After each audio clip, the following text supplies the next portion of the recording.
So I decided I'm gonna jump into I'm gonna put that aside, the D-Wave stuff, for a second.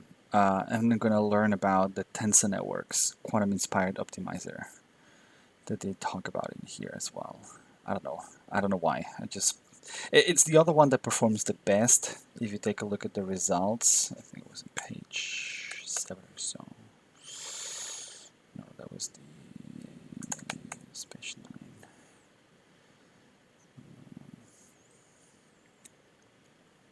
Conclusions and outlook. No.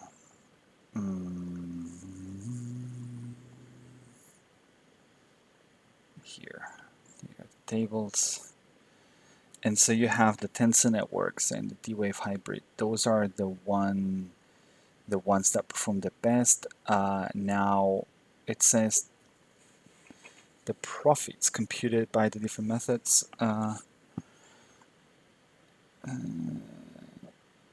Those are the parameters. So D-Wave is a clear winner.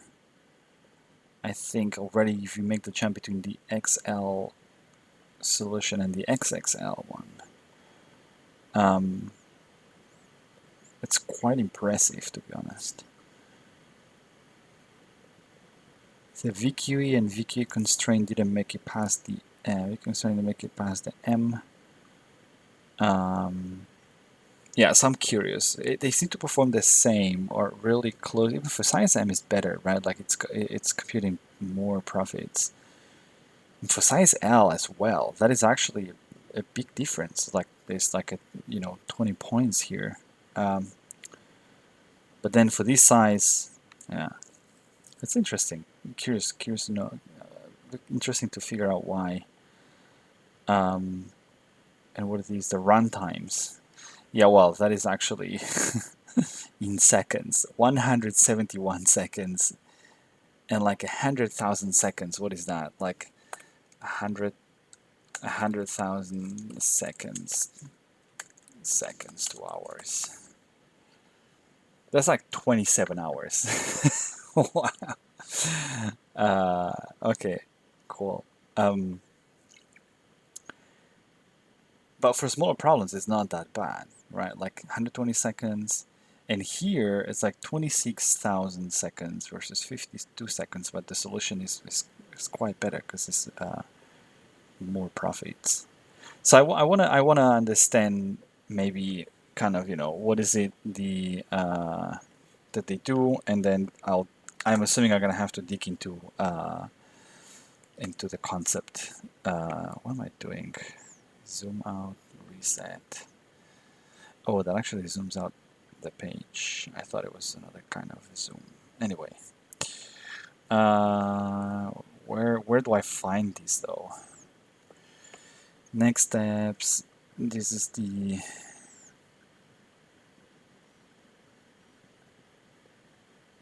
so where do I find up to 40? Who is 5? What is this? Talk about the cube all the time. Found that a naive application of EQE was very rather limited for this problem.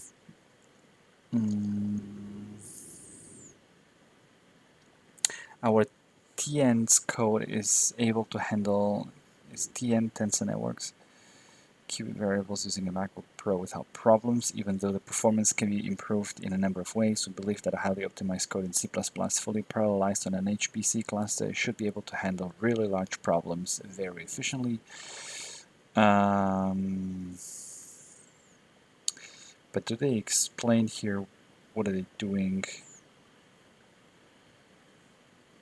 Let me see. Next steps, more constraints.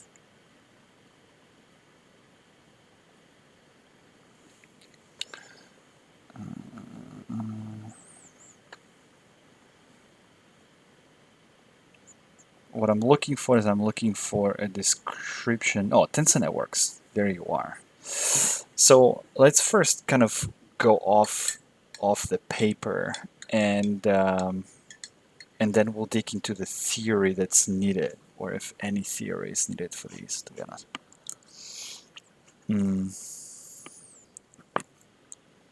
Cool.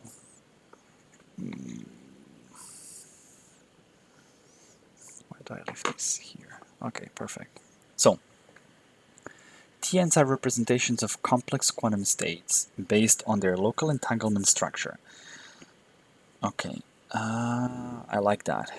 Does this mean, because I've been playing recently with this idea of representing like a quantum state as in just a collection of the individual qubit states and a set of maybe edges or connections between the qubits that basically specify how the entanglement is defined or how the entanglement is set. To give you an example, what I mean is, I'll open Paint. So what I mean by this is, oh wait a second, that's not. It tells me it's not connected. Crap. Whatever. Okay, sorry. What I mean is, I'm not gonna be able to paint today. Awesome.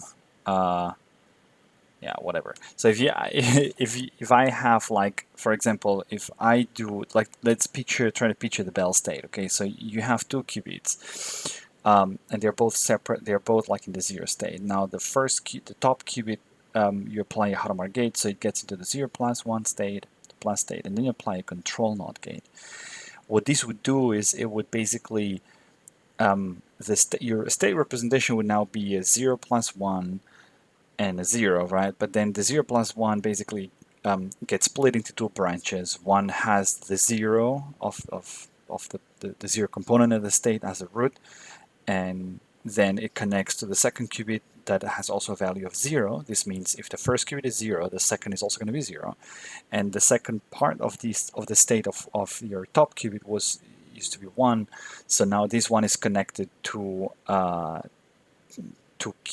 qubit 1, so to the next qubit, but that now has the value 1. So you're saying basically you've got two branches. One is a 0 and a 0, and another one is a 1, 1. And those are the two values that you can have. And I don't know if this is what, so we're on page 6. What are these references?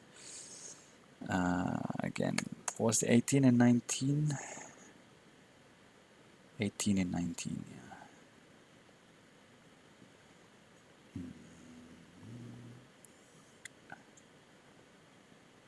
Oh, that is Annals of Physics 349 and Nature Reviews Physics 1. Where is this going to take me? I don't know. Tensor Networks for complex quantum systems. Okay, except on cookies. But that's behind the paywall.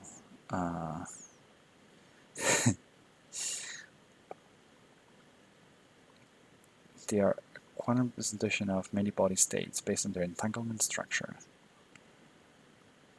Symmetric tensor network states enable more efficient simulation methods and description of fermionic systems, lattice gauge theories, topological order.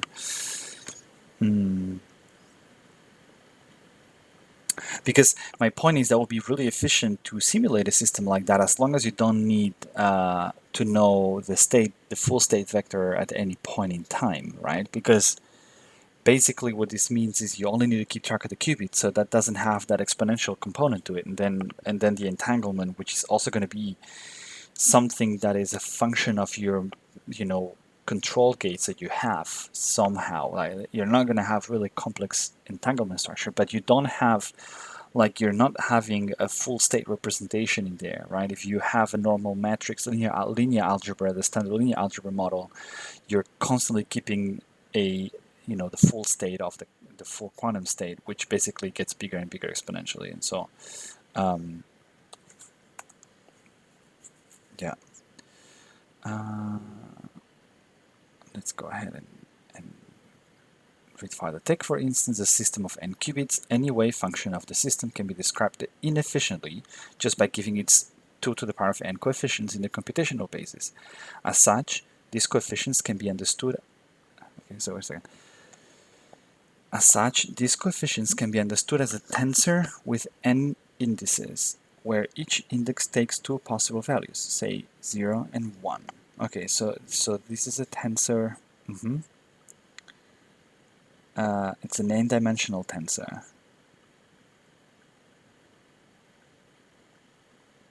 Or no. Okay, sorry. No. It's a it's a tensor with n indices. It's a vector. Okay. It's a vector basically, right? Yeah. We could then think of replacing this huge nasty tensor by a I like the word nasty in the paper here, by a network of interconnected tensors with less coefficients. See figure 1 for an example.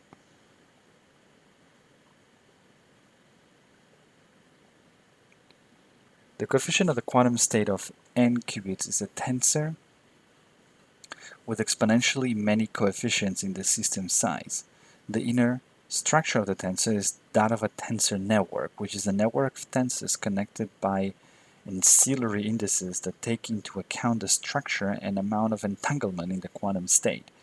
We represent these here using diagrams where shapes correspond to tensors, lines to indices, and lines connecting shapes to contracted, summed common indices.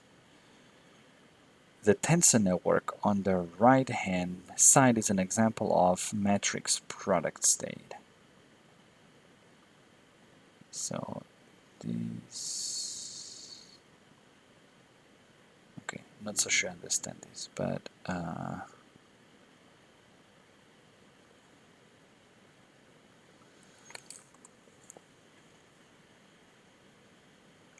this construction defines a Tn, and it depends on like its polynomial complexity parameters only.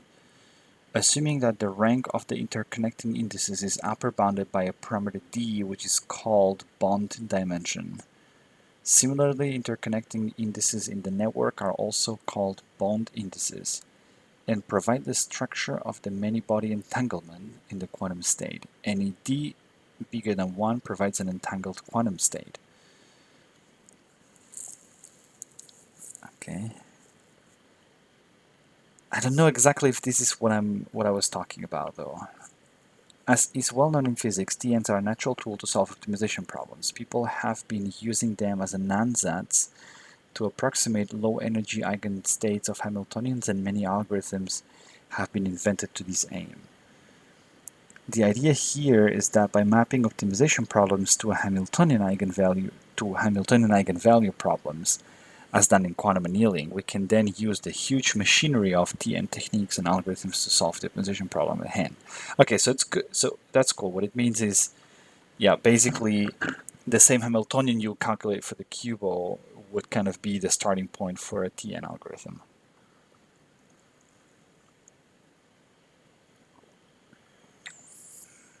In our case, we implemented an optimization strategy over the so-called matrix product states, MPS. This family of states has been tested already in a variety of algorithms for many physical examples. Moreover, in order to improve the performance, we also tailored our optimization to the specifics of our problem. As a first step, so data preparation. As a first step, we benchmarked our different algorithms for the optimization problem using random data, starting real. Oh, sorry, that is actually already. That's not part of the Tensor Networks. So what this is already section 4, right? Where it's like data preparation.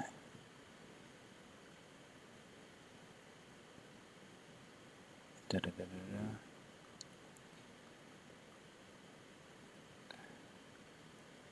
So this is when they talk about like the reduction of the dimensionality and all that stuff, and then results.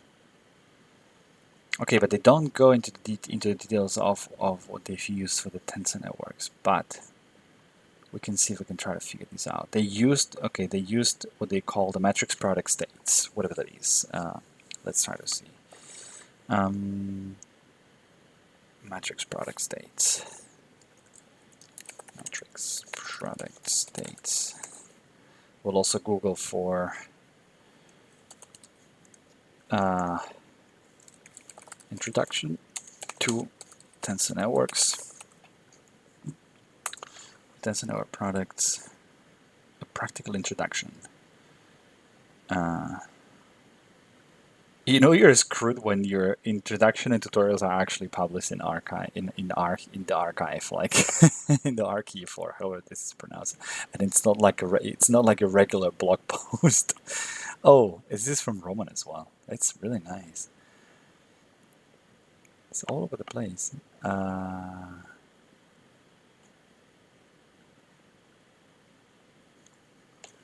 Is it long? 51 pages. Cool. This is a partly non-technical introduction to selected topics on tensor network methods based on several lectures and introductory seminars given on the subject. It should be a good place for newcomers to get familiarized with some of the key ideas in the field, especially regarding the numerics. After a very general introduction, we motivate the concept of tensor network and provide several examples. We then move on to explain some basics about matrix product states and projected entangled pair states. Selected details on some of the associated numerical methods for 1D and 2D quantum lattice systems are also discussed. So this looks like a good place to start, to be honest. A bit of background: why tensor networks, tensor network theory, NPS. Okay, so it gets there fairly quick. But this is a concept that seems to be really just tailored to quantum computing, or quantum mechanics at least, right? I thought it was a more of a generic idea.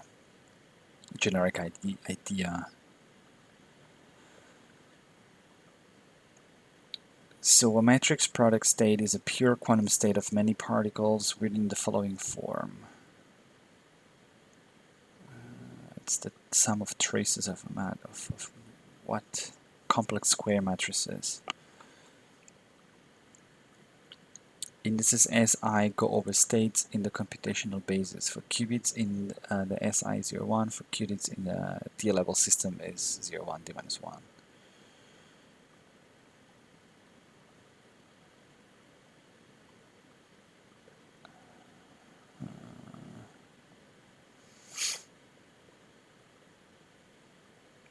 The computational basis. Yeah, but that really takes the whole computational basis. So that actually the size of these is really exponential, right?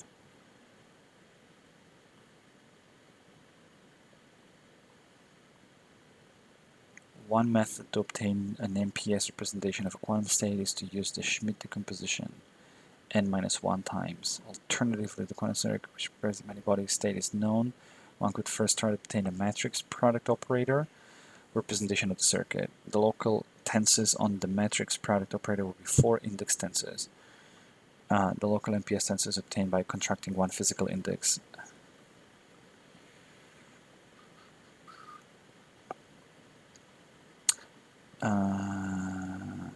Oh, so the elements are actually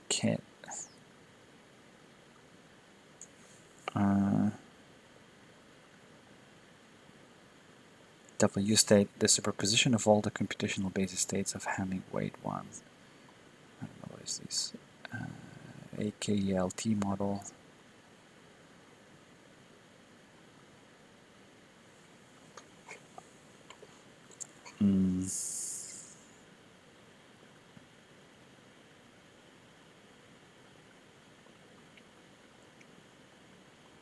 Matrix product state.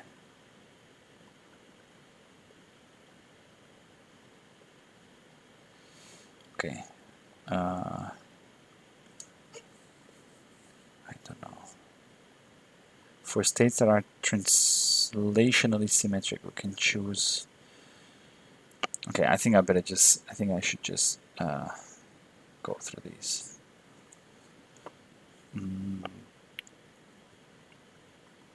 Let's zoom in a little bit more.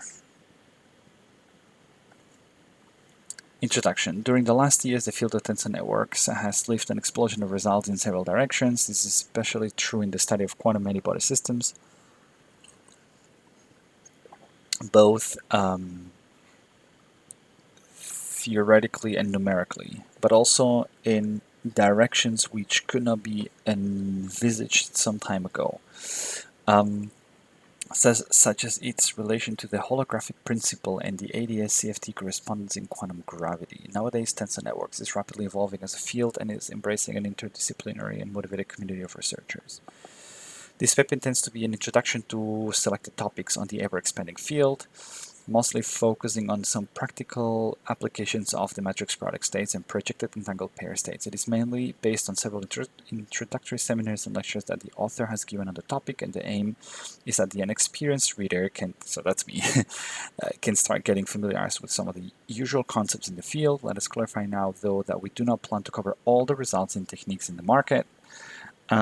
But rather to present some insightful information in a more or less comprehensible way, sometimes also trying to be intuitive, then it fits the channel, together with further references for the interested reader. In this sense, the paper is not intended to be a complete review of the topic, but rather a useful manual for the beginner.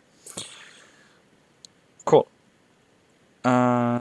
Several sections, a bit of background on the topic, motivation, introduction to basic tensor network theory, such as contractions and diagrammatic notation, and its relation to quantum many-body wave functions. Then some generalities about the matrix product states and blah, blah, blah. Several strategies to compute expectation values and effective environments for MPS and PEPs. Can I call it PEPs? Both for finite systems as well as systems in the thermodynamic limit. Generalities, and okay, let's go through the background. Understanding quantum many-body systems is probably the most challenging problem in condensed matter physics. For instance, the mechanisms behind high TC superconductivity are still a mystery to a great extent despite many efforts. Other important condensed matter phenomena beyond Landau's paradigm of phase transitions have also proven very difficult to understand. I don't know really understanding of these examples. These are topologically ordered phases, quantum spin liquids, phases of matter that do not break any symmetry. Okay, I don't know. The standard approach to understand these systems is based on proposing simplified models that are believed to reproduce the relevant interactions responsible for the observed physics. Hubbard TJ models. Once a model is proposed, and with the exception of some lucky cases where these models are exactly solvable, one needs to rely on faithful numerical methods to determine the properties. As far as numerical simulations algorithms concerned, tensor networks methods have become increasingly popular in recent years to simulate strongly correlated systems. Okay, that's interesting. So strongly correlated systems. In these methods, the wave function of the system is described by a network of interconnected tensors. Intuitively, this is like a decomposition in terms of Lego pieces, and where entanglement plays the role of a glue amongst the pieces. Yeah, but that's what I was playing. Okay, so that's what I was.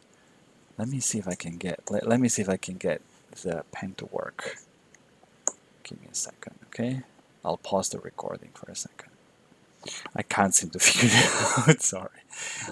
Also, I promise the quality of the video will get better, at least the lagging, and it is going to be better. I figured out what the problem is, but I forgot to set it up before I started this video, so you will have to stick with these a bit more. Nevertheless, more precisely, TN techniques offer efficient descriptions of quantum many-body states that are based on the entanglement content of the wave function. Mathematically, the amount of structure of entanglement is a consequence of the chosen network pattern and the number of parameters in the tensors. So DNA. Okay, I like the analogy. So you put a bunch of DNA strings together, sequences together, and you have a person. You put a bunch of tensors together, and then you have a quantum state. So it seems that tensor is the fundamental building block of the quantum state. Okay. The most famous example of a TN method is probably the density matrix renormalization group, the MRG, introduced by Steve White in 1992. One could say that this method has been the technique of reference for the last 20 years to simulate 1D quantum lattice systems. However, many important breakthroughs coming from quantum information science have underpinned the emergence of many other algorithms based on TNs. It is actually quite easy to get lost in the soup of names of all these methods: TEBD, folding algorithms, PEPs, tensor renormalization groups, tensor entanglement renormalization groups. Oh my god. Yeah, that's a bunch of them. A nice property of TN methods is their flexibility. For instance, one can study a variety of systems in different dimensions of finite or infinite sizes, um, with different boundary conditions, symmetries, as well as systems of bosons, fermions, and frustrated spins. Different types of phase transitions have also been studied in this context. Moreover, these methods are also now finding important applications in the context of quantum chemistry, blah, blah, blah. Possibility of developing algorithms for infinite-sized systems is quite relevant because it allows to estimate the properties of a system directly in the thermodynamic limit and without the burden of finite-size scaling effects.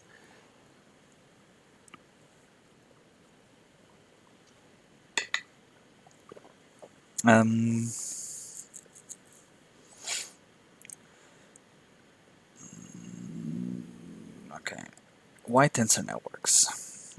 Considering the wide variety of numerical methods for strongly correlated systems that are available, one may wonder about the necessity of TN methods at all. This is a good question for which there is no unique answer, and what follows will give some of the reasons why these methods are important and necessary.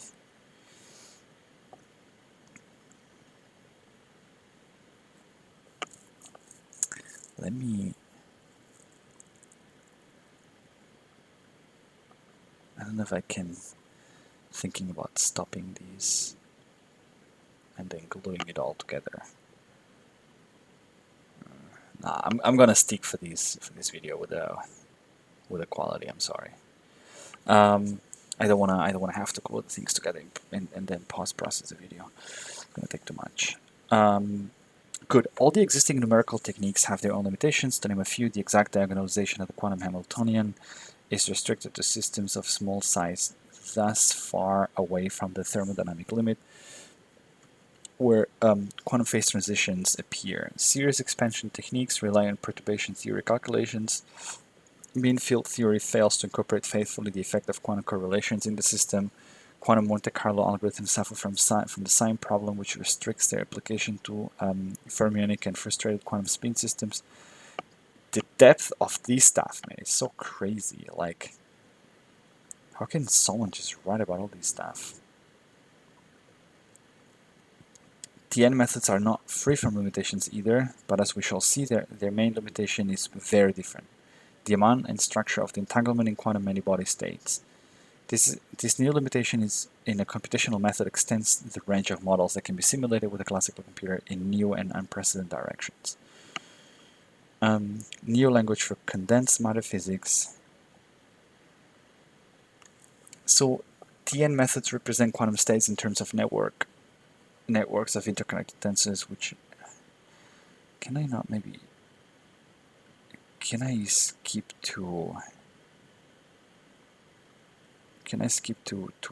the actual introduction of these and then go back to the background?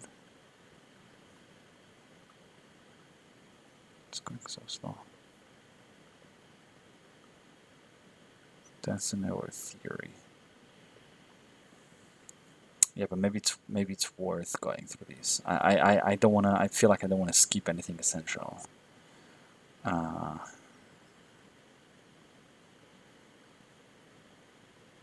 Where was I?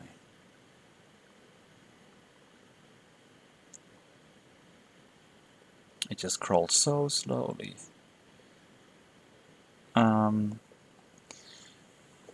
This way of describing quantum states, so TN methods represent quantum states in terms of a network of interconnected tensors, which in turn capture the relevant entanglement properties of a system. This way of describing quantum states is radically different from the usual approach, where one just gives the coefficients of a wave function in some given basis.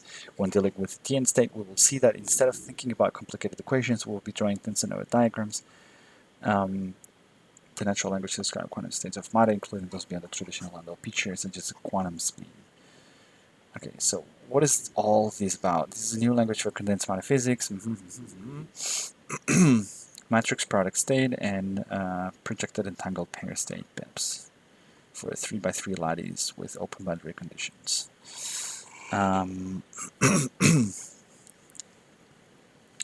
Entanglement induces geometry. Imagine that you're given a quantum many-body system. This is an interesting title. What does this mean? That entanglement adds definitely some sort of structure in the state. Specifying its coefficients in a given local basis does not... Okay, so imagine a quantum many-body wave function. Specifying its coefficients in a given local basis does not give any intuition about the structure of the entanglement between its constituents. Yes, I totally agree with this. It is unexpected that this structure is different. It is expected that this structure is different depending on the dimensionality of the system. This should be different for 1D systems, 2D systems, and so on. But it should also depend on more subtle issues like the criticality of the state and its correlation length. I have no idea what these things mean. Yet naive representations of quantum states do not possess any explicit information about these properties. It is desirable, thus, to find a way to represent quantum states where this information is explicit and easily accessible. As we shall see, a Tn has this information directly available in its description in terms of a network of quantum correlations. In a way, we can think of Tn states as quantum states given in some entanglement representation. Different representations are better suited for different types of states, 1D, 2D, critical, and the network of correlations makes explicit the effective lattice geometry in which the state actually leaves. We will be more precise with these in section 4.2, and this is just a nice property, but in fact, by pushing this idea to the limit and turning it around, a number of works have been proposed that geometry and curvature, and hence gravity, could emerge naturally from the pattern of entanglement present in quantum states. That's interesting. So that entanglement would actually... the geometry that the entanglement is creating would eventually then give place to gravity. Here we will not discuss further this fascinating idea, but let us simply mention that it becomes apparent in the language of Tn is precisely the correct one to pursue this kind of connection. Hilbert space is far too large. This is the main reason why Tn's are a key description of quantum many-body states. For a system of n spins, the dimension is 2 to the power of n, which is exponentially large. Therefore, representing quantum state of a many-body system just by giving the coefficients of the wave function in some local basis in an efficient representation, the Hilbert space of quantum many-body systems is a really big place with an incredibly large number of quantum states. In order to give a quantitative idea, let us put some numbers. If n is if n is roughly 10 to the power of 23, the order of the Avogadro number, then the number of basis states is 10 to the power of 10 to the power of 23, which is exponentially larger than the number of atoms in the observable universe. Okay. Luckily enough for us, not all quantum states in the Hilbert space of a many-body system are equal. Some are more relevant than others. To be specific, many important Hamiltonians in nature are such that the interactions between different particles tend to be local, nearest to the next to the nearest neighbors. And locality of interactions turns out to have important consequences. In particular, one can prove that low-energy eigenstates of gapped Hamiltonians with local interactions obey the so-called area law for the entanglement entropy. No idea what this means. See figure 3. Does make it easier. This means that the entanglement entropy of a region of a space tends to scale for large and not regions as the size of the boundary of the region and not as the volume. And this is a very remarkable property because Does this mean that in smaller spots you have higher entanglement? Like that entanglement is more local? And this is a very remarkable property because a quantum state picked at random from a many-body Hilbert space will most likely have an entanglement entropy between subregions that will scale like the volume and not like the area. In other words, low-energy states of realistic Hamiltonians are not just any state in the Hilbert space, they are heavily constrained by locality so that they must obey the entanglement area law. Should go back to this at some point. By turning around the above consideration, one finds a dramatic consequence. It means that not any quantum state in the Hilbert space can be a low-energy state of a gapped local Hamiltonian. Only those satisfy the area law thing.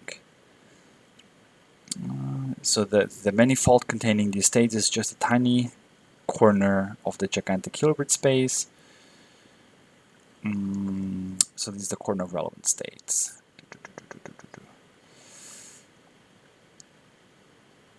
So here's where the good news comes. It is the family of the tensor network states, the one that targets this most relevant corner of states. Okay. Moreover, recall that renormalization group methods for many body systems aim to precisely identify and keep track of the relevant degrees of freedom to describe a system. Thus, it looks just natural to devise RG methods that deal with this relevant corner of quantum states. In fact, the consequences of having such an immense Hilbert space are even more dramatic. For instance, one can also prove that by evolving a quantum many-body system, a quantum many-body state,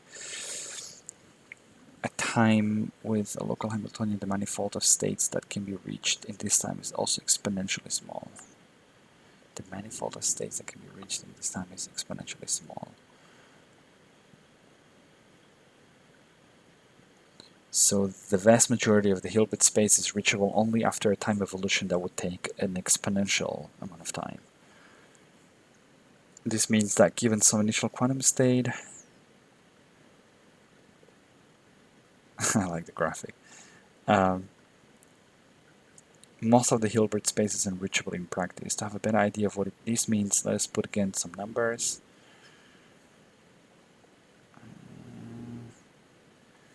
10 to the power of 23 particles by evolving some quantum state with a local Hamiltonian reaching most of the states in the Hilbert space would take 10 to the power of 10 to the power of 23 seconds. Which is, and the age of the universe is 10 to the power of 17 seconds.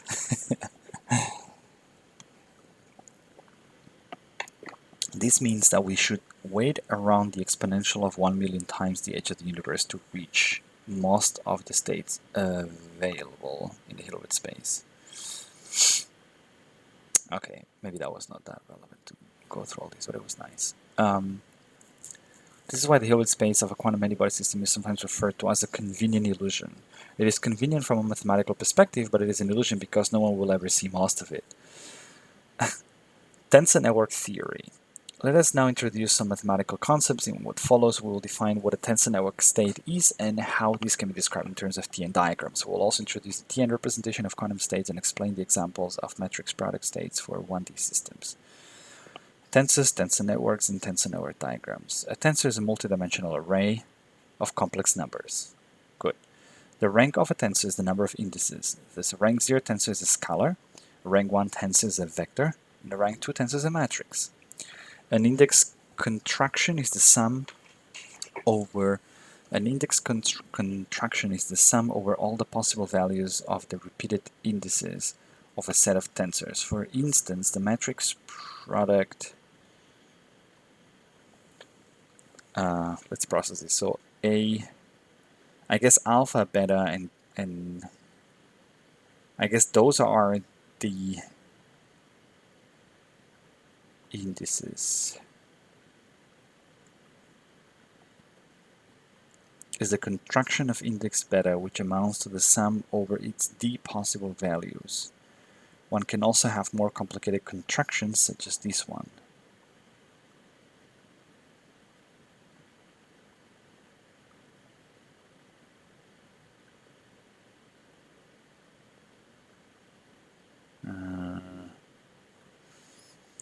I'm not so sure I understand this. So you have vector alpha, matrix alpha, beta. Alpha, beta being the two dimensions.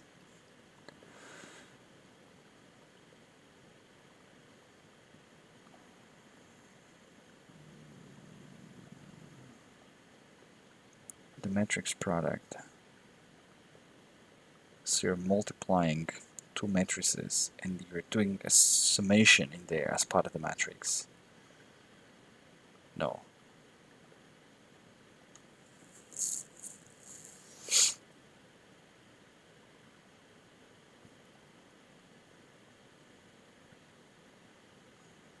It's a contraction of index beta which amounts to the sum over its d possible values.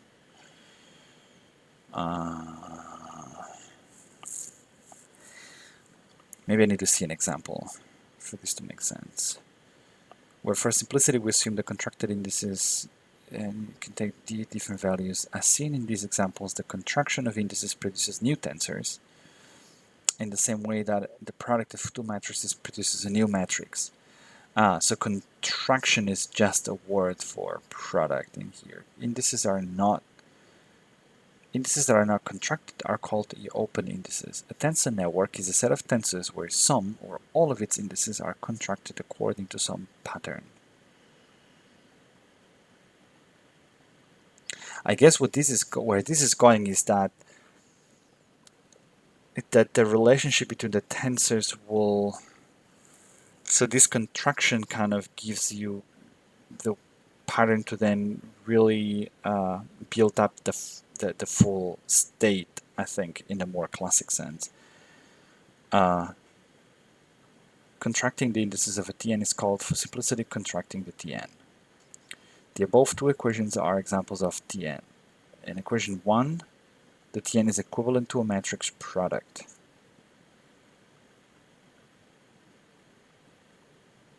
And produces a new matrix with two indices. In equation 2, the Tn corresponds to contracting indices in tensors A, B, C, and E to produce a new rank for a tensor F with open indices, blah, blah, blah, blah. In general, the contraction of a Tn with some open indices gives as a result another tensor.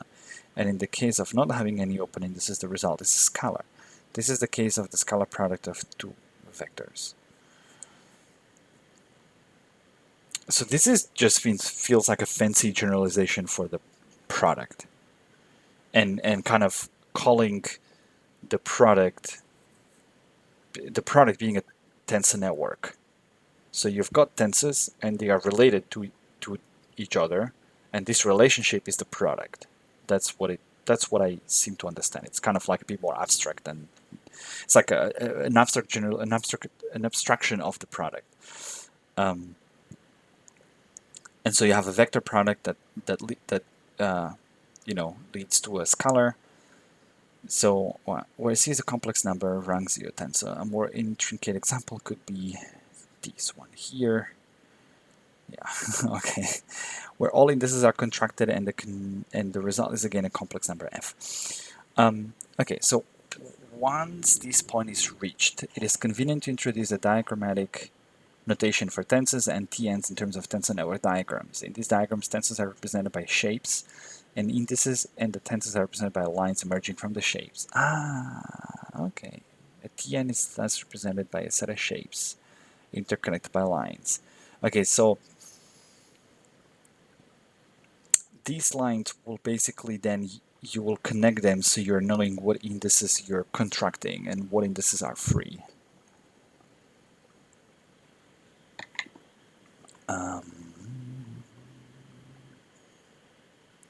The lines connecting tensors between each other correspond to contracted indices, yeah. Whereas lines that do not go from one tensor to another correspond to open indices in the tensor network. Tensor network diagrams, so a scalar, a vector, a matrix, a rank 3 tensor. Using Tn diagrams, it is much easier to handle calculations with Tn. For instance, the contractions in equations 1, 2, 3, 4 can be represented by the diagrams in figure 6. Also, tricky calculations like the trace of the product of 6 matrices can be represented by diagrams, as in figure 7. The trace of the product of 6 matrices. From the Tn diagram, the cyclic property of the trace becomes evident. This is a simple example of why Tn diagrams are really useful, unlike plain equations. So you have A is a matrix product. B is contraction of two tensors. Contraction of four tensors with four open indices. Yeah. So the open indices are going to tell you how many dimensions you're going to have left in your tensor. So here you're going to have 2 dimensions left. It's a matrix product. Here you're going to have none left. It's a vector product. And D, contraction of 4 tensors without open indices. A trace of the product of 6 matrices.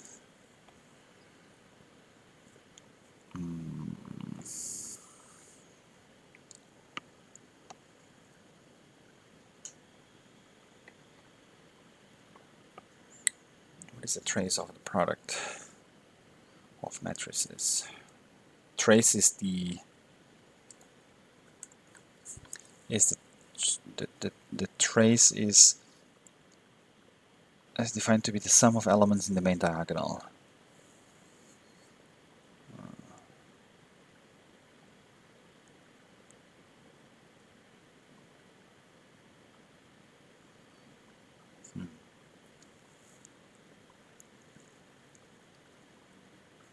And it's invariant.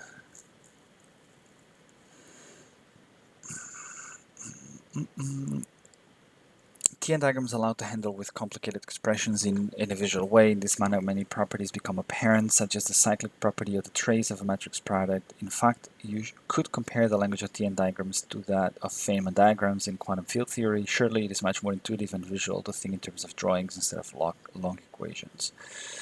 Hence, from now on, we shall only use diagrams to represent tensors in Tn's.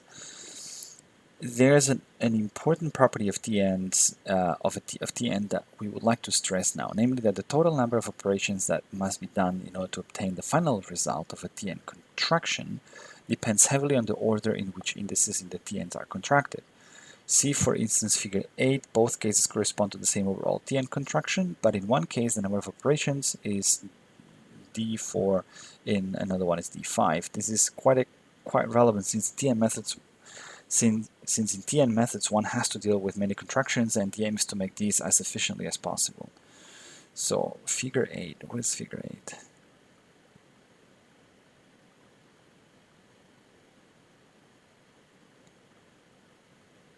Ah, interesting. So if you contract those first,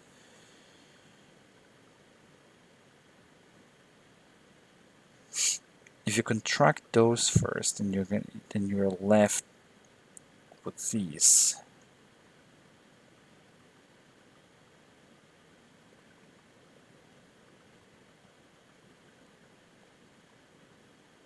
But how is that 5?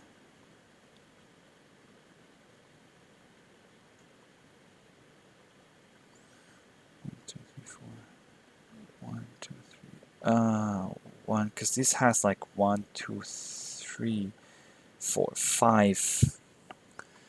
I get it, because this tensor here has got only 2 dimensions, and those tensors have 3 dimensions. 3 is, yeah.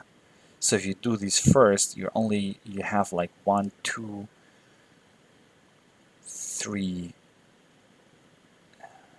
No, how is this counted? 1, 2, 3, 4 only involved, and in here you have 1, 2, 3, 4, 5, 6. I'm not so sure. I guess if you sum, the overall is like 6. Minus 1 is 5, and you have 1, 2, 3, 4, 5, and minus 1 is 4. I think it's got to do with these. To minimize the computational cost of a Tn contraction, so what was I?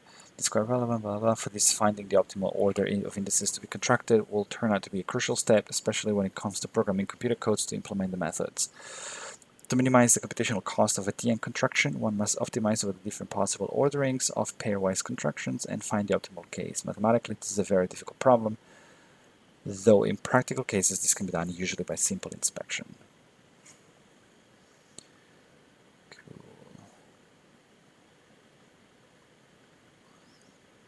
Okay, let's break the wave function into small pieces. That's where I wanted to go.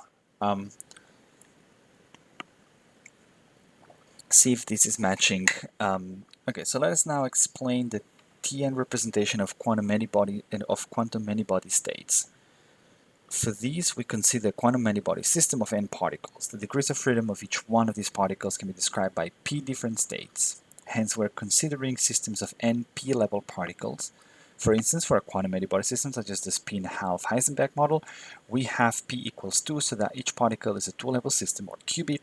For a given system of this kind, the wave function that describes its physical properties can be written as the sum of blah blah blah blah. Yeah. So it's a tensor product of yeah, of course, of all the different qubits, right? And qubits, yeah. Yeah. Once an individual basis for the states of each particle has been chosen, in the above equation are so those are the different bases. The C I1, I2 to IN are p to the power of n complex numbers independent up to a normalization condition. Yeah. Tensor product of individual quantum states for each one of the particles in the many-body system. Tensor product of individual quantum states. Yeah, it's a tensor product of the individual qubit states. That's the point, right? So if you have a 2-qubit system, it's the tensor product of the two qubits that gives you the 4 dimensions of the state. Now, notice now that the p to the power of n numbers that describe the wave function can be understood as the coefficients of a tensor C with n indices.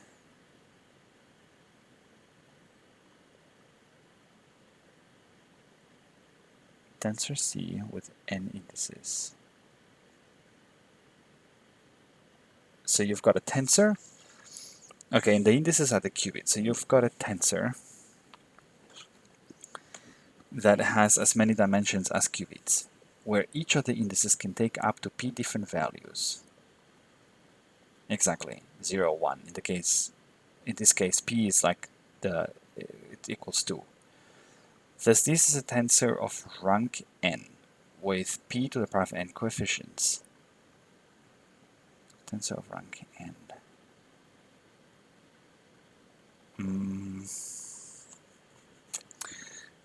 This really readily implies that the number of parameters that describe the wave function is exponentially large in the system size.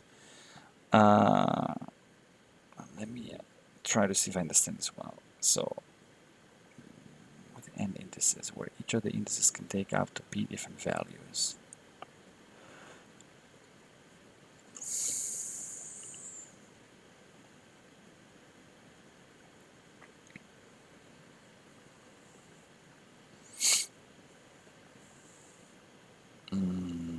Okay.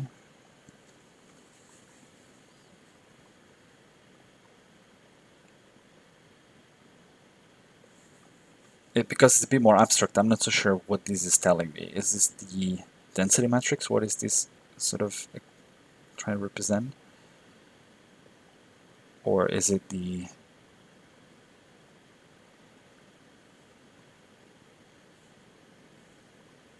Or is it that because there's n indices and n is the number of qubits,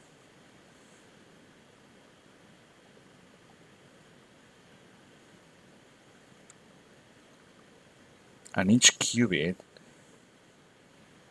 can have different values, like 0, 1, right? Meaning not each qubit, but like each... Okay, I don't know. Tensor with rank n.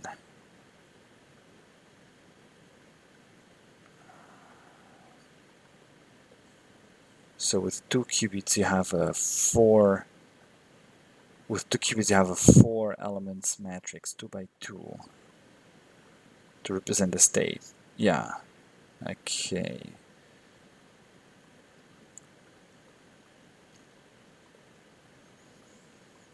The parameters that describe the wave function, specifying the values of each of one of the coefficients of a tensor C is therefore a computationally inefficient description of the quantum state of the many-body system.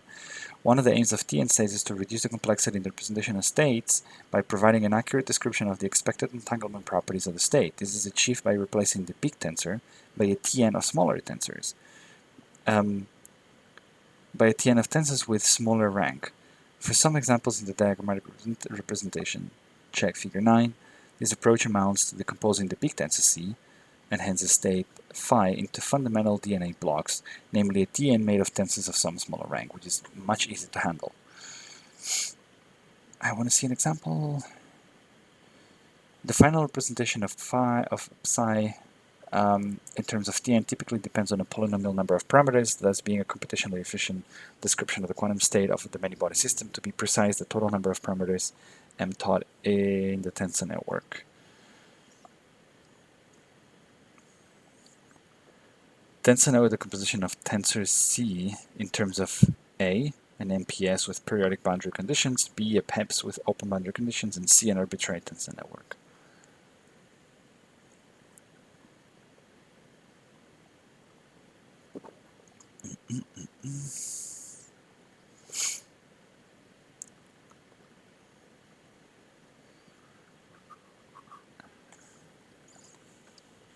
Where MT is the number of parameters for tensor T in the Tn, and N tens is the number of tensors for a Tn. To be practical, N tens must be sub-exponential.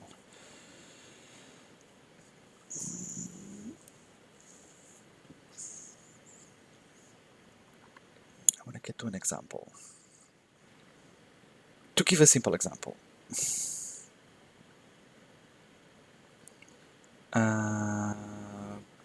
Okay, to give a simple example, consider the Tn in figure 9.8 as an example of a matrix product state. Will be discussed in this next section. Okay, now that's not what I want to do. I want an example of a state and its Tn. I want to see the Tn of like a 2-qubit system, for example.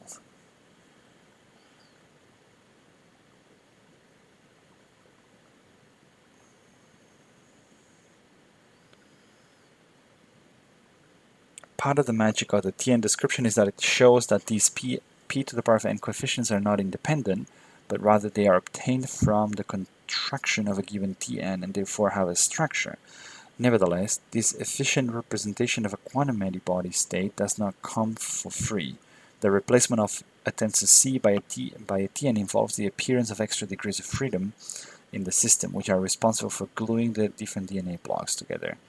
These new degrees of freedom are represented by the connecting indices amongst the tensors in the Tn.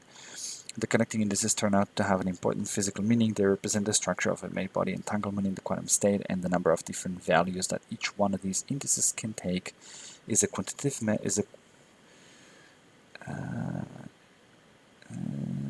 the connecting indices turn out to be,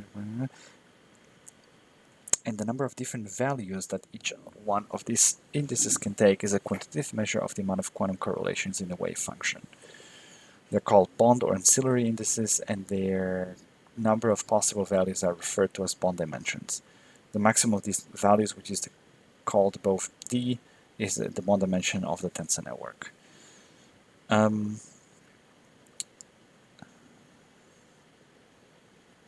To understand better how entanglement relates to the bond indices, let us give an example. Imagine that you're given a Tn state with bond dimension D for all the indices inside just the one figure 10. This is an example of a Tn called projected entangled pair state, which will also be further analyzed in the forthcoming sections. Calculate the entanglement entropy of a block of linear length L. I don't want to do this. I want to see an example.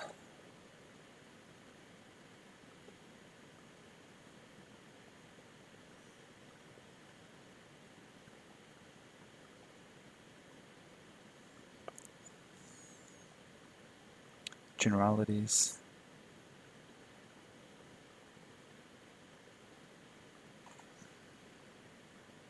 MPS and PEPS generalities.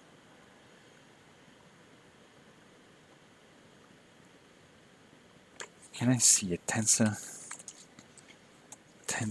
network example quantum state?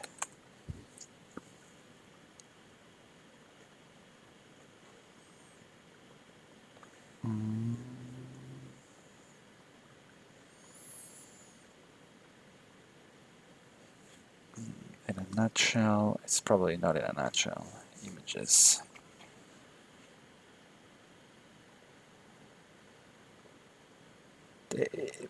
I'm quite curious because it really feels like that's the same idea I kind of stumbled upon, and I just wanted to understand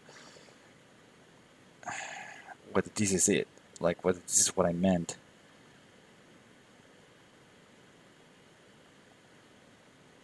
There's some fancy images in here.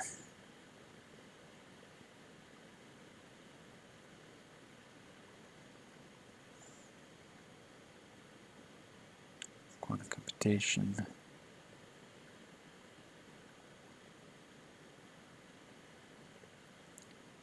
For God's sake, can I just...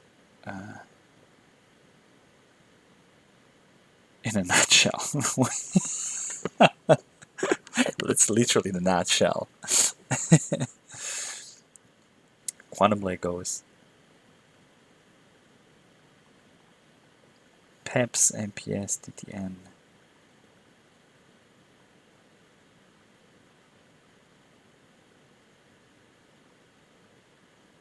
From tensors to networks.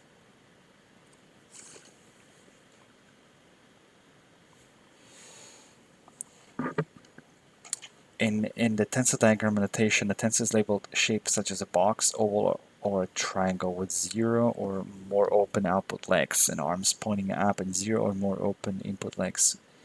Didn't Craig Gidney once like made a Craig Gidney? I think he once made like a post about these, or he tweeted about these.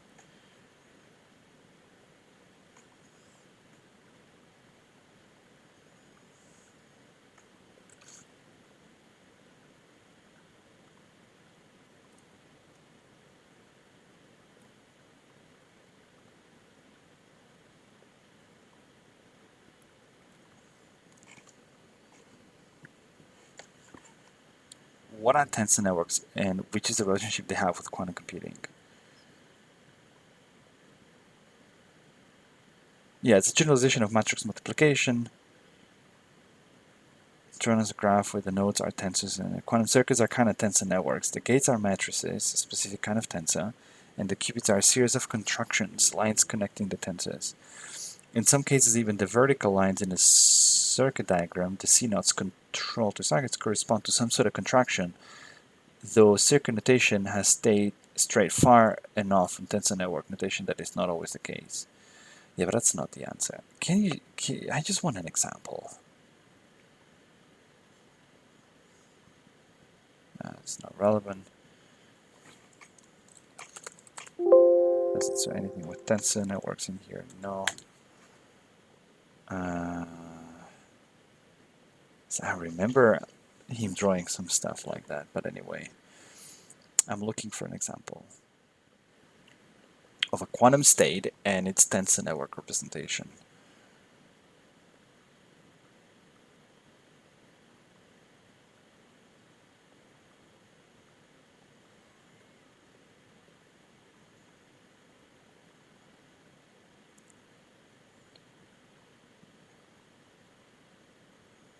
So the determinant.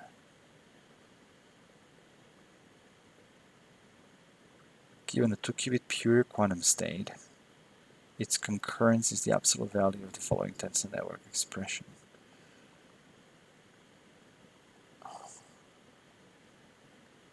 Oh, wait a second. Quantum circuits. Okay, so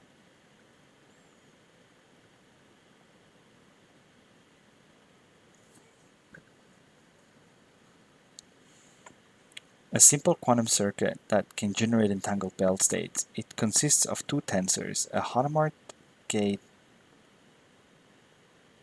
and a control NOT gate, denoted by the symbol inside the dashed region. The CNOT and the Hadamard gates are defined as these, where the addition in the CNOT is modulo 2. The reader should verify that acting on the quantum state 0, the above circuit yields to the belt state blah blah, and acting on 1 it yields to this state.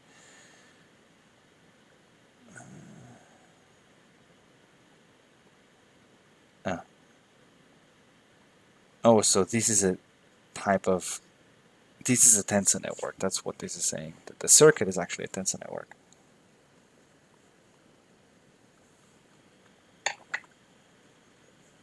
Copy and XOR tensors. One can view the CNOT gate itself as a contraction of two order 3 tensors.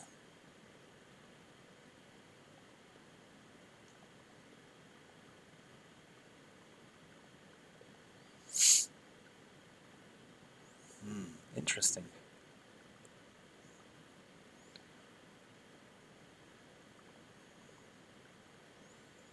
Bending and crossing wires.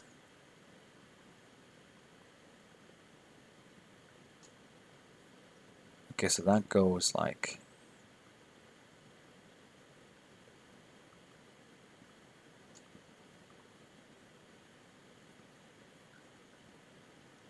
transpose.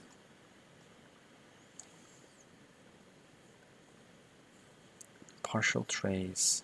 Okay, so this is a very more advanced notation.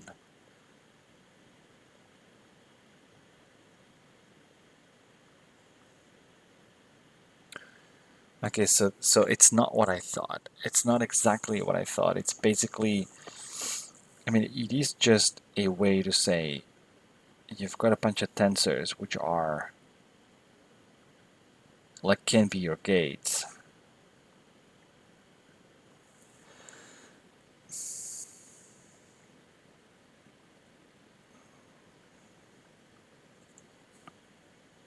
But I'd love to see a concrete example. Quantum circuits for epsilon states and caps.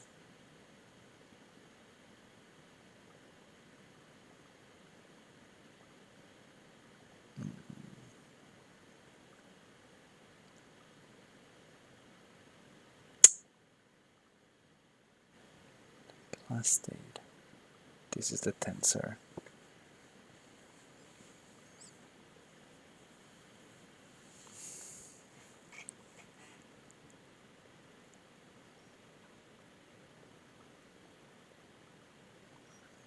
Okay, that's way too much, I think. Matrix product states. Some properties.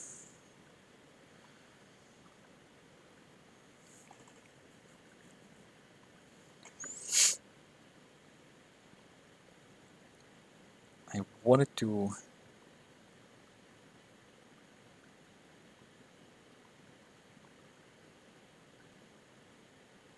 I'm probably skipping too much ahead. So I shouldn't really.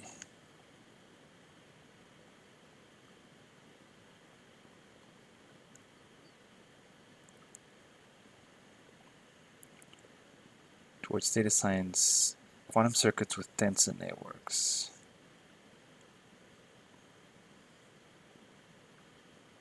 Okay. Tensor networks, quantum circuits. We'll discuss the open source software QUIMB for simulating quantum circuits. One of the things that makes QUIMB so interesting is the ability to perform computations with tensor networks. If you're not familiar with tensor networks, we'll talk a little bit about them.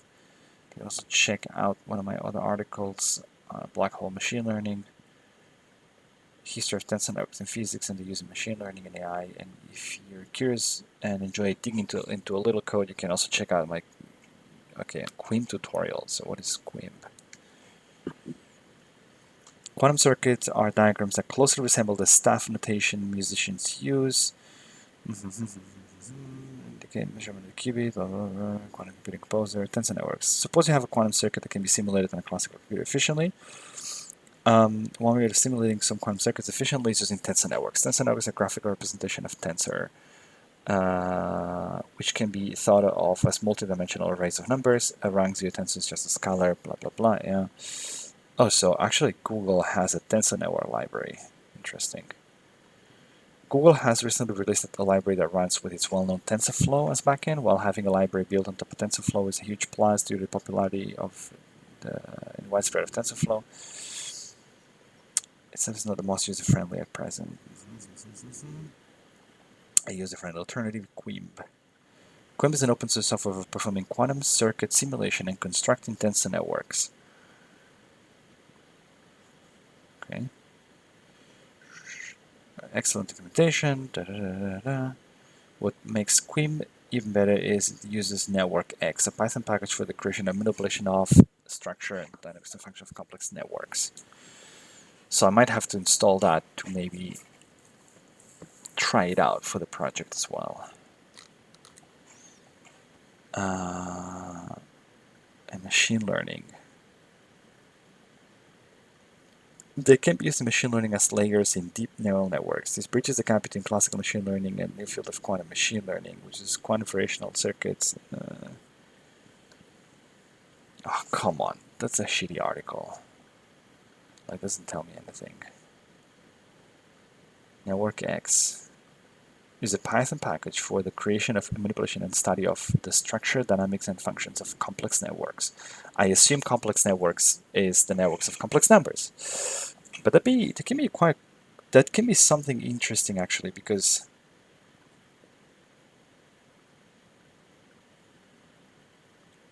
I actually might use these for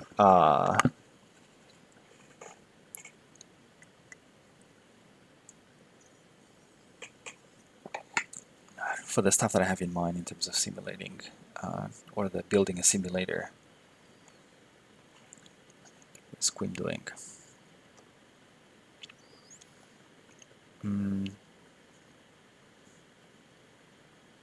Normalized.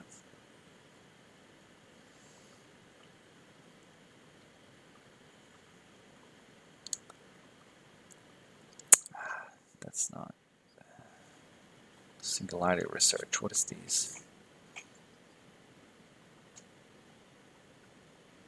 Can someone just give me an example? Please. Network X. Black hole machine learning. Okay, so those are different tenses. Tensor network library. Tensor networks.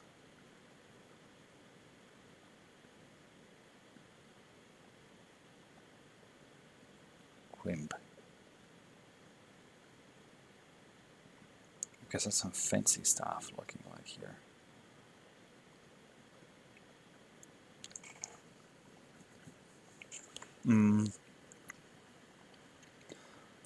Tensor network with TensorFlow or PyTorch.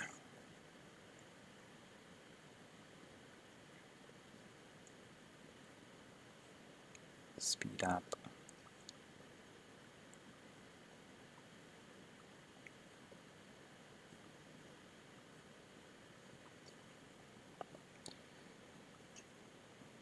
Tensor network, tensor network, tensor network. So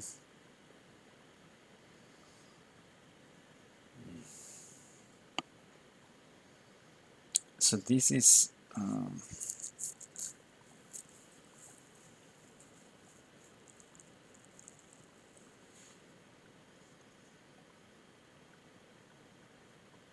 entanglement in a tensor network.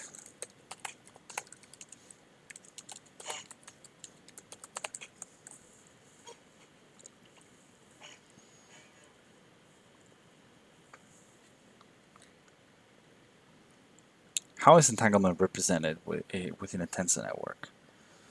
Any family of tensor network states possess an underlying entanglement structure given by a graph of maximum entangled states along the edges that identify the indices of the tensors to be contracted.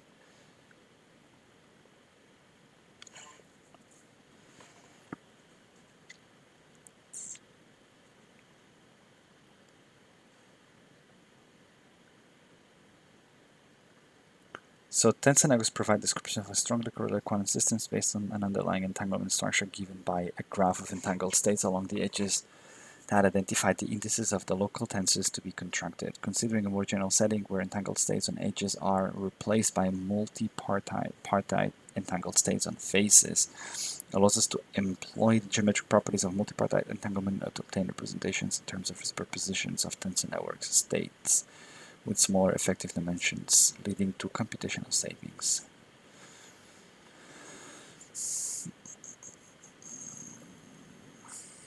Matrix product states.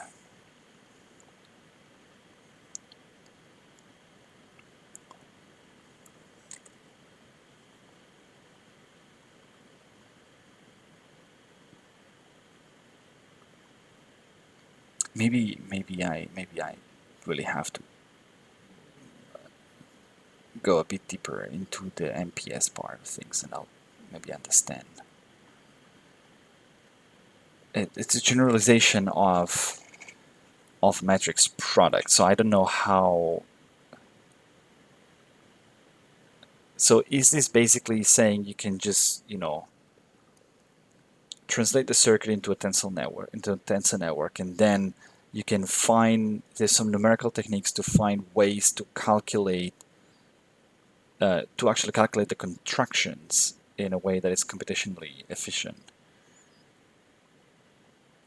But I don't understand how, like, how is the entanglement there? Like, if I would see an example of the Bell state, but I think I had it there almost. Uh,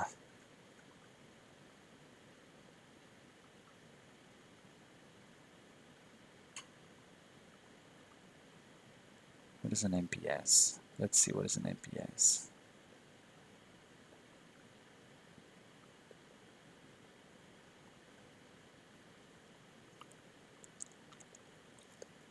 It's the most famous example of TN states. This is because it is behind some very powerful methods to simulate 1D one-dimensional quantum body systems, most prominently the density matrix randomization group, but it is also behind the other well-known methods such as time-evolving block decimation.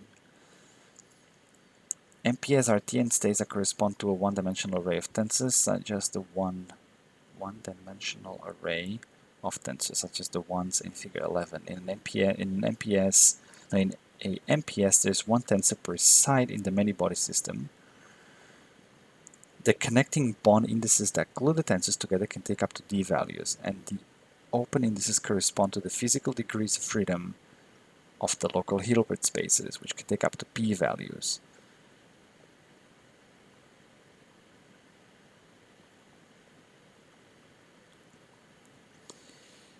Wait a second. So, two examples of MPS. The first one corresponds to MPS with open boundary conditions, and the second one with MPS with periodic boundary conditions.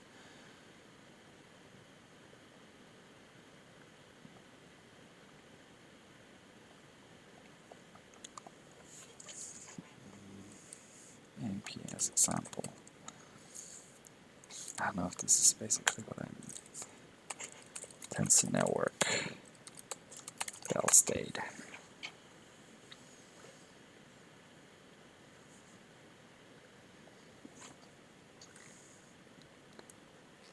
Deep quantum AI.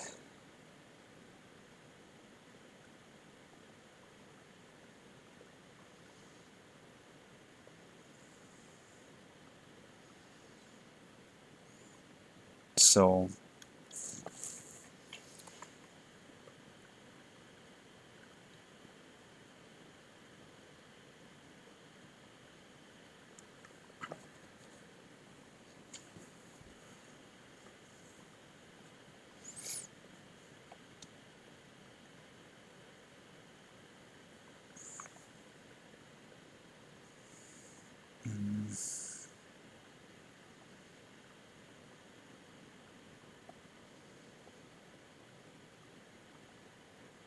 Tensor Networks Initiative.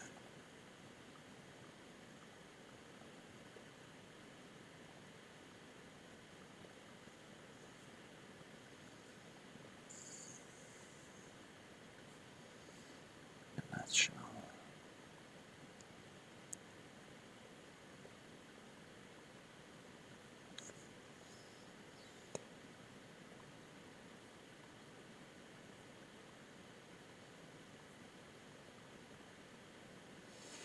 Hmm.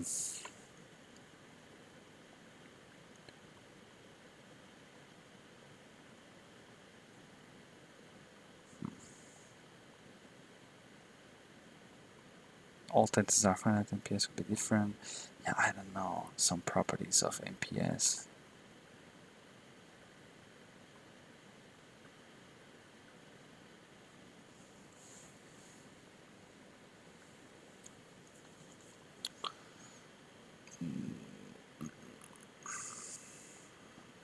That's not.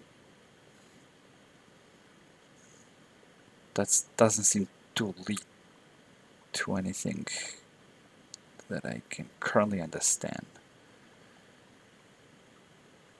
And I'm starting to have too many open tabs. Tensor Networks. Tensor Networks. It seems to be a bit in. So it's generalization of the product.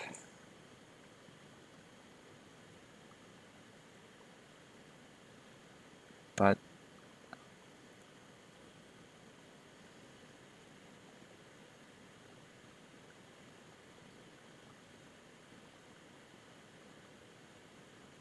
what is it that I can, like, how does it show the entanglement, for example? Like, I'd like to see this, then I would just, probably finish the episode, finish the video. Let me close all these. So, Tensor Network.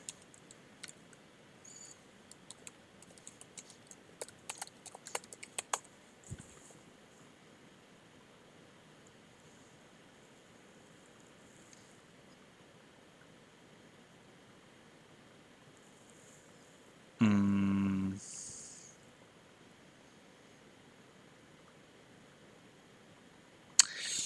isn't this the same that isn't this like similar to what I saw from like what is it the well, it wasn't Twitter, was it? I think it wasn't Twitter. Oh, sorry, I even have it. I have it in the Discord. Give me a second. I have it somewhere in the Discord. Because I shared the article from, I forgot her name and her Twitter handle. You have to change the encoding stuff. This is so shitty. What's new? So, math. I think it was here. Yeah, yeah. This is what I... Man, did she mention Tensor Networks in here?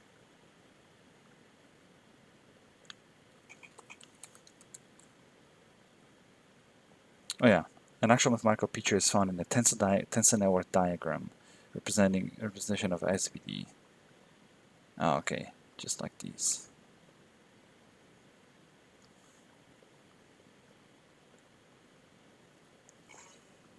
Okay, but then this is not... So this is not exactly... matrices as tensor network diagrams. So this is a matrix node. Okay, so maybe is it the long post? No. Oh, I saw this image. Okay, I saw this in the results. So that's the... Okay. So that probably have been a better introduction.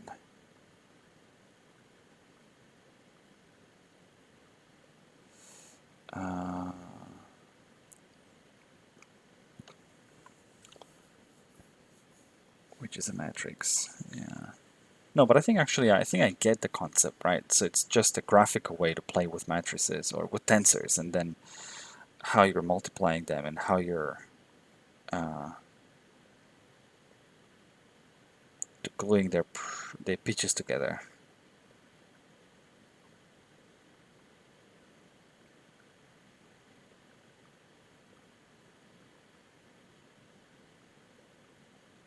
So matrix multiplication is a contraction.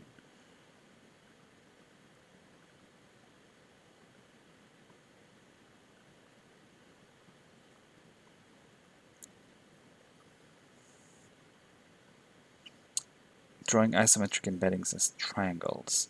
An isometric embedding is a linear map from a space V into a space W of larger dimension that preserves the length of vectors, such a map satisfies blah blah blah. But you certainly can't squish all of W onto little v, then expect to undo the damage after including v back in W. Okay, so this might be something to explore as well. Symmetric, not symmetric.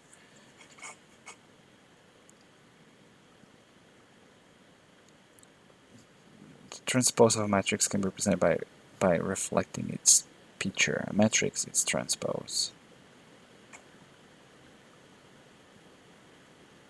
So the symmetry of a symmetric matrix is preserved in the diagram. Interesting, okay. Smaller space, larger space, smaller space.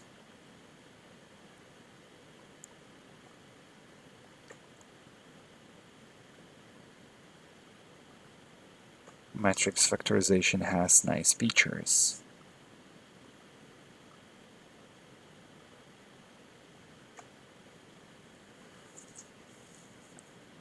Unitary matrices and hence isometries and hence triangles. The matrix D is a diagonal, which I like to represent by a diamond. In short, matrix factorization is the composition of a single node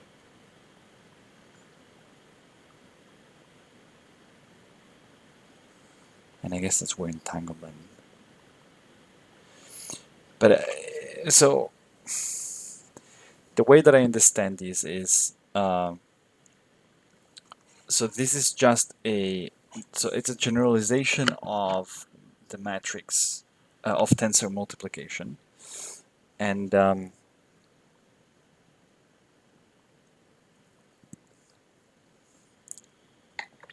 I still don't really understand how does these represent or show you the entanglement more than like what you could see in a circuit where you basically see the control NOT gates and you know that there are chances there's entanglement between these two, right? But yeah, I get it. It's not what they're saying. The point is, if you see a state written in a way that it's like uh, just this the wave function, you don't see the entanglement. Whereas in a circuit, you're going to see the entanglement more because you can see where the control NOT gates are. But I want to go even farther than that and say um,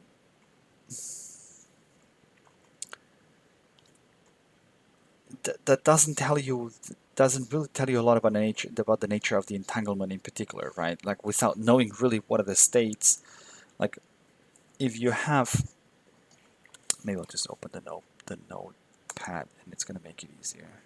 I gotta fix the pen. I gotta fix the anyway.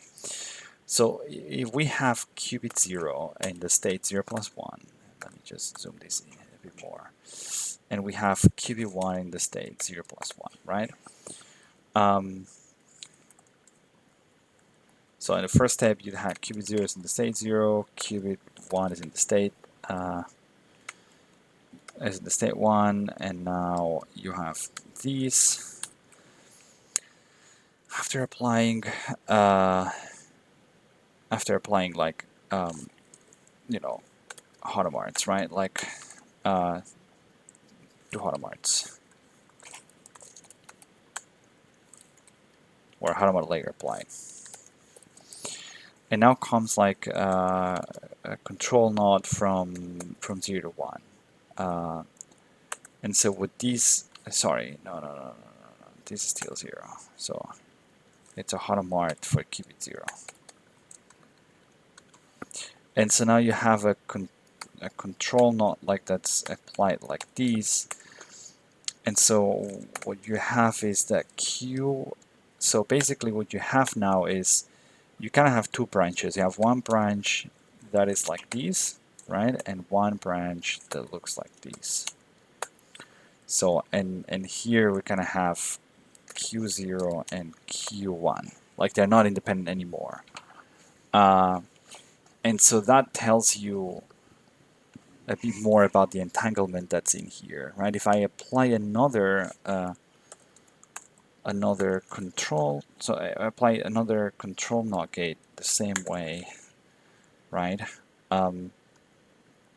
What it basically what it does is it takes that and it turns this into a 0 because it doesn't touch this branch. But now the both ends of the branches are the same, so you literally glue them.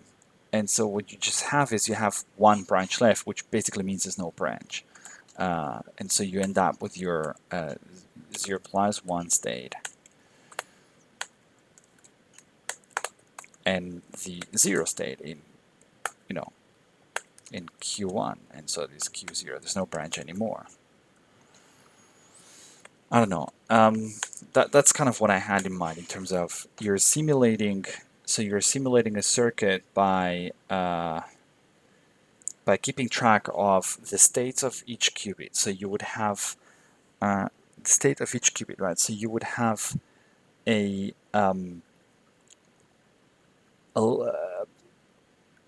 it's basically the cost of these is n, right? So if you have n qubits, then that's n is like you're keeping.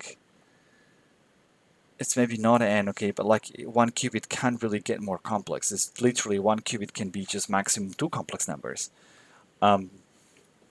So you're still at the realm of n, and then you'd still have entanglement. But let me see what would be the cost of representing that, because you would have basically the amount of entanglement would depend. The amount of branches would be something that depends directly on the amount of controlled operations you have in the circuit. And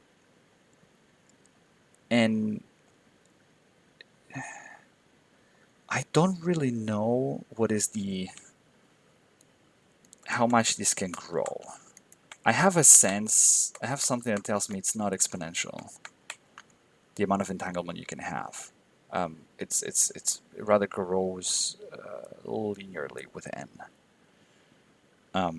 Because the more qubits, I mean, you have 2 qubits, how much you can entangle them? You can just entangle them in like, you can have 2 branches, right? If you have 3 qubits,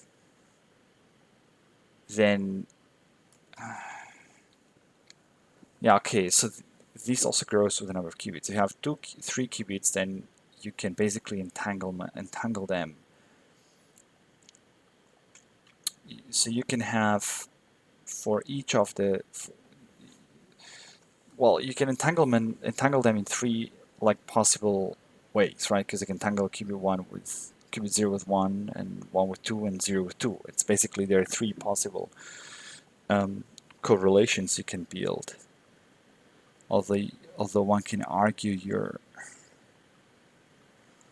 like what would happen if you have a let's say I have 3 qubits, right?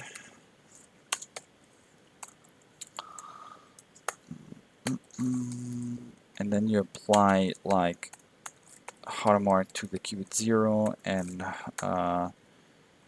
Hadamard to the qubit 1. So you kind of have 0 plus 1, 0 plus 1. And then you apply a C0 between the controls are 0 and 1, and the target is 2. So that would leave you with basically what are the branches you'd have here, right? You'd have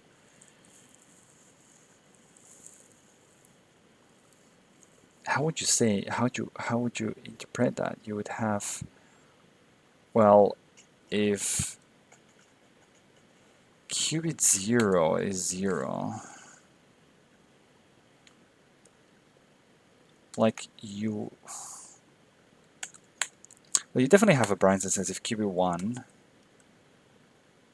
like is 1, then how can you represent that? If qubit 1 is 1, like can you represent that with branches as well or not? Qubit 0 is 1, qubit 1, like it can be,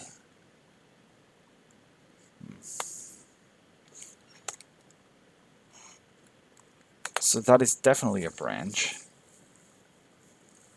right? And now you have that is qubit here is 0.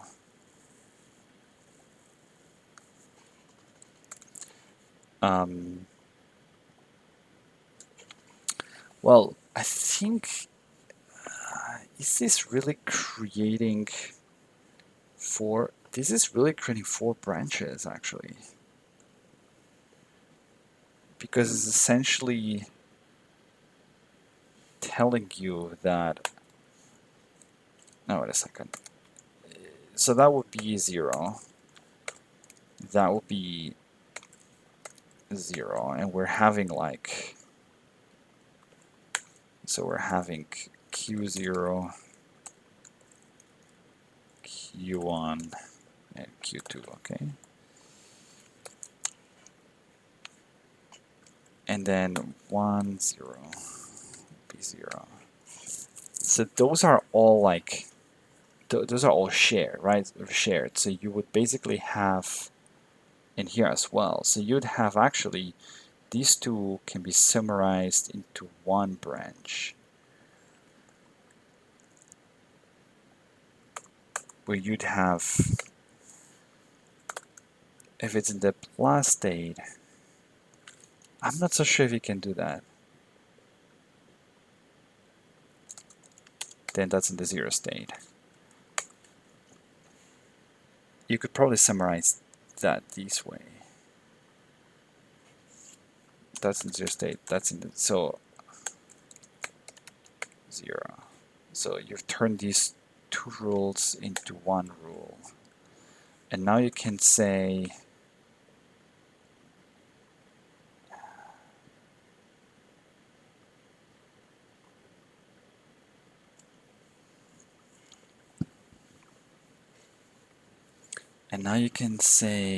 how can you do here? So you could also sort of unify these ones and say, could you, like 0 plus 1, 1.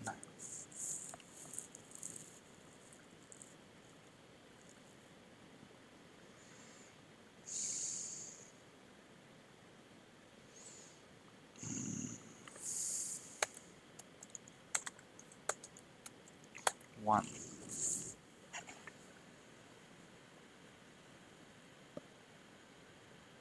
Mm. What's the point in doing so, though?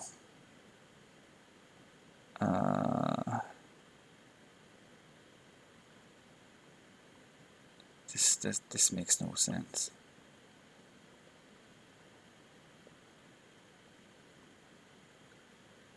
This makes no sense because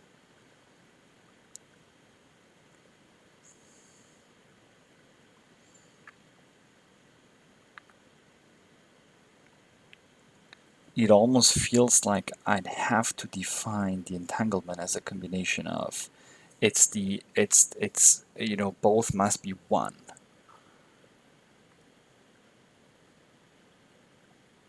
I almost feel like, I really almost feel like for more than 2 qubits, this whole thing I recently discovered, the quantum bias networks by Yijin networks, is really the right representation. So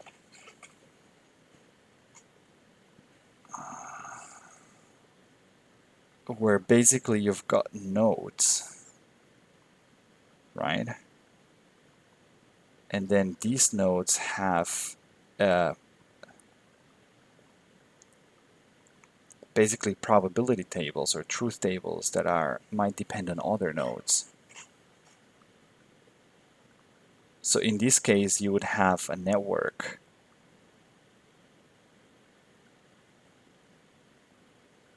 So in this case, you'd have a network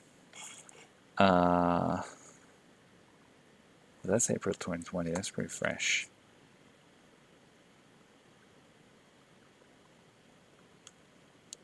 But I'll keep that for later. I think that is stochastic systems.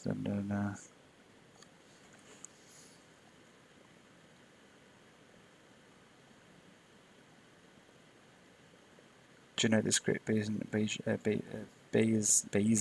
don't know how it's pronounced. Who knows that maybe I have two or more states. Multiple qubits. The marginal probability is associated with the root nodes. Mutation gates.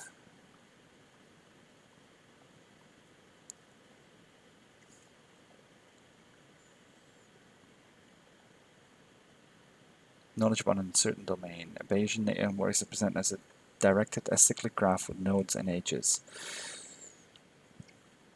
The probabilistic dependence between nodes. So you would kind of have, so what you would have is you would have a table that basically tells you, I should do this. So you would have a network, you have a graph that is like, you know, Q0, Q1, right? And so the probabilities for those would be completely independent. Or not really, they'll be actually dependent on Q2 as well, right? Because there is entanglement. But like the table for Q2 would be something like these, right? And so you would say the the probability that it's 0 is like 100%, right? Whereas 1 is like 0%, kind of. And so you'd kind of copy these, and here it would be the other way around. Whereas the table for, say, and this is basically Q0, Q1, and the version for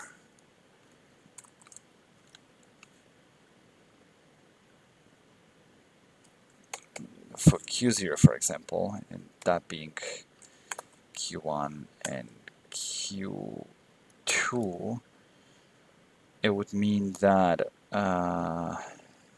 what would that be? So we know that this is going to be 100% if they're both like that. But it's funny because this case should not be possible at all. So this should be both 0%. And here we know, and here actually, well, we know it's going to be 100% 0 because otherwise this would be 1 if we know Q1 is 1. But here in this case you would have 50 and 50, to be honest, right? So that dictates the probabilities. Yeah, but that's not okay, but that's not really more efficient at all because it requires that you keep that amount of data per node, and so which basically means that like if you, it's 2 to the power of n minus 1. That's the cost of these representations. So that is not more efficient. That is definitely not more efficient.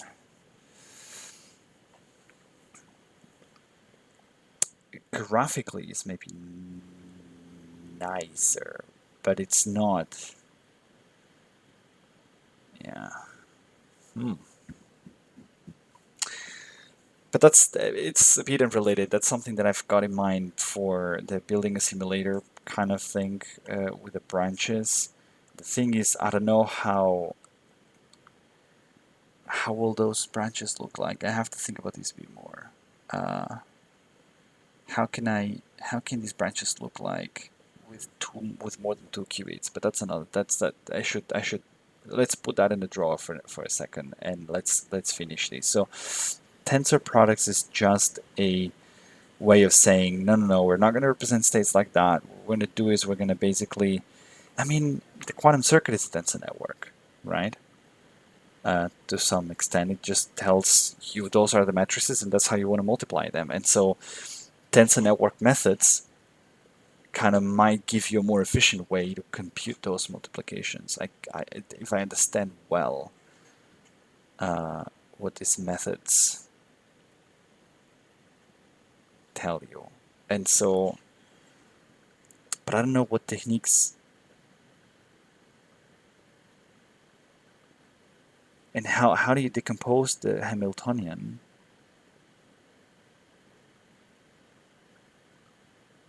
You give it a Hamiltonian. Optimization problems, so Hamiltonian eigenvalue problems is done. So in our case, we implemented an optimization strategy over the so-called matrix product states. These similar states has been tested already. So they've used matrix product states, but I need to understand maybe what is matrix product states then? Like, it's written in this form. Complex square matrices.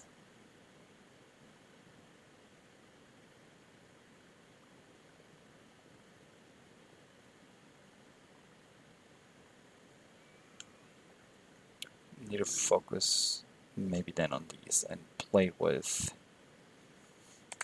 Google Tensor Network.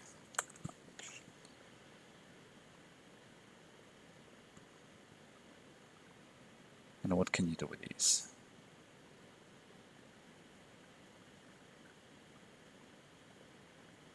A TensorNet wrapper for TensorFlow. JAX, PyTorch, and NumPy. Okay, so matrices as tensor network diagrams. Crash course in tensor networks. A video. There is a video. Okay.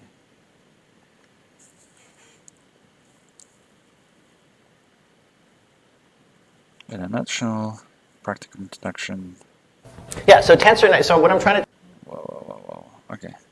It's an hour 44 minutes. Nice. Mini crash course tensor networks. But we could watch these.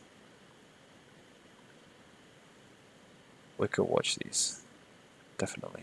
I mean, I think I get the essence, but I'm not so sure. Install tensor network. So you create the nodes, and then optimize contractions. I guess that's the point. To flatten parallel edges over contracting them in order to avoid trace edges. We have contract between, contract parallel, split node edges named axis. Okay, so that will be the next. That will be something that we can do. I mean, I really want to do that as well. I really want to go deep with these. I'm learning a lot of new cool stuff, so I'm happy. Awesome. Cool.